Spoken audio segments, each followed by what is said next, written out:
abantu yabyaye iyo nka yabyaye bahari rwose, tukababaza neza niba bimeze koko aya makuru niba ari ukuri niba atari ibihuha. Niyo mpamvu kino kiganiro ndabizi ko inkuru yasohotse kuwa gatatu igenda igarukaho n'ibinyamakuru bigiye bitandukanye.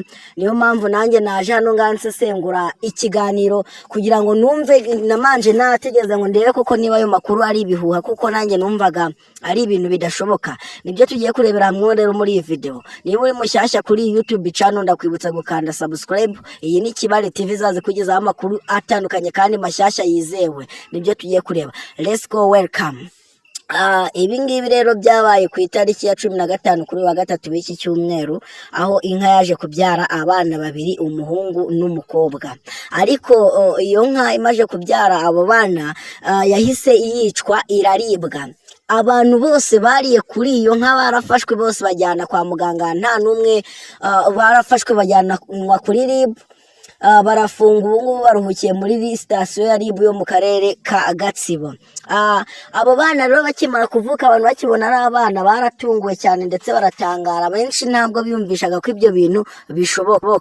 Abo bana barafashwe bajyana kwa muganga, ubu ngubu bari kwitabwaho n'abaganga bagiye batandukanye. Abo bana ko ari babiri, umuhungu n'umukobwa, barabapimye basanga ngo amaraso ari ay'uwo mugabo nyirinka.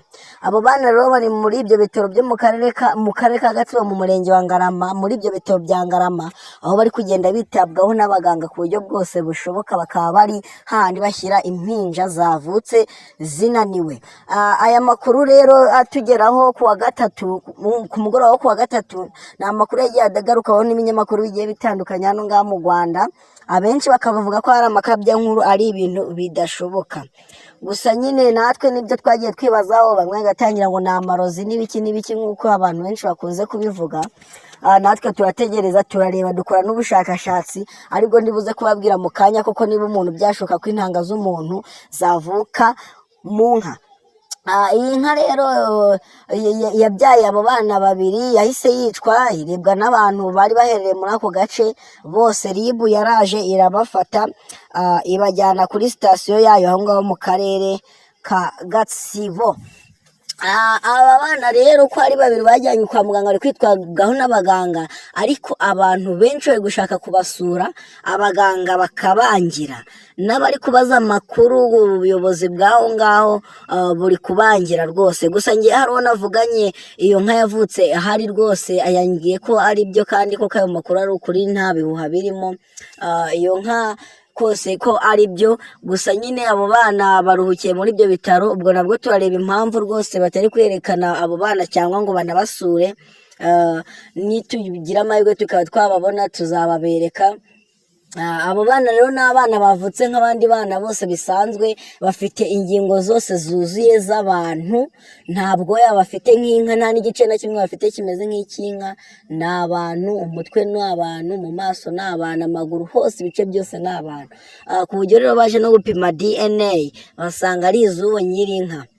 Abandi baravuga bati dore ko ibinyamakuru byinshi byavugaga uko bibonye ngo ni umuveterineri yateye intanga. Urabona ko za ntanga mu Rwanda batera zituruka hanze, ateramo intanga z'abantu. Kandi urabona ko hanze intanga hari igihe nka biriya bigo bitunganya intanga wenda bashoboye no kuzivanga, bakaba bakibeshya, bakaba bavangamo n'iz'umuntu nyine. Abandi bakavuga ngo ni veterineri wateye iyo nka intanga, akaba yarayiteye intanga z'abantu, akaba ariyo mpamvu babyaye abantu. Uko bimeze rero, abo bana bakomeje kwitabwaho n'abaganga bagiye batandukanye mu buryo bwose bushoboka, kugira ngo barebe ko babaho koko, ko baba abantu bazima ntibabire.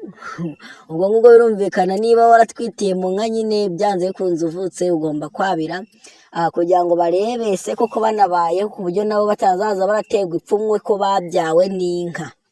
Nibyo bari kwitaho rero kugeza ubu ngubu. Abana baracyari bazima, nta n'umwe wari wapfa, bose uko ari abahungu n'umukobwa.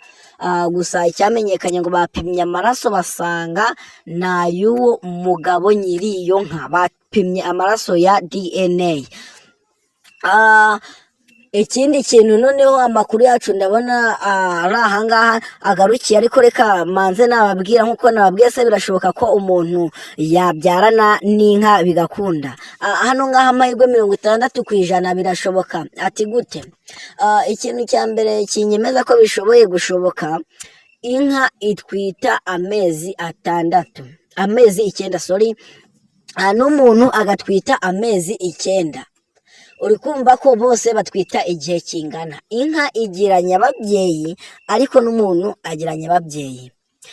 Gusa icyo bitandukaniyeho nanone mpamya ko 40% bidashoboka. Ubundi umugore ushoboye kubyara ajya mu mihango, ariko inka yo ntago ijya mu mihango. Ese koko byashoboka ko inka yabyarana n'umuntu? Ikindi kintu gishoboye kugaragaza ko inka yabyarana n'umuntu, inka igira uburyo yitaho umwana wayo uri mu nda, ikaba yamufata neza. N'abantu rero niko biba bimeze. Gusa nanone ikindi kintu kidashoboka ko inka yabyarira ko umuntu yabyarana n'inka cyangwa intanga z'umuntu zitakorana n'iz'inka. Inka ni nini cyane kandi ifite imbaraga nyinshi cyane, ku buryo intanga z'umuntu zitabasha gukurira mu nka. Kandi ikindi